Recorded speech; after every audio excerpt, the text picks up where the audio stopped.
Hi friends, మీకు ఈ video నచ్చితే లైక్ చేయండి, సబ్స్క్రైబ్ చేయండి.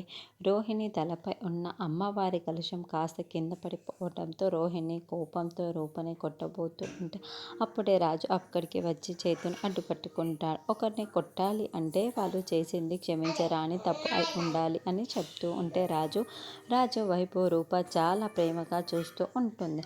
అసలు ఇదేం చేసిందో నీకు తెలిస్తే నువ్వే దీన్ని చెంప పగలగొడతావు అని రోహిణి మళ్ళీ రూపని చేసుకోబోతూ ఉంటే అప్పుడు రాజు రూప చెంప పగలగొడుతూ ఉంటాడు. దాంతో రూప మరింత ప్రేమగా రాజు వైపుకు చూస్తూ ఉంటుంది.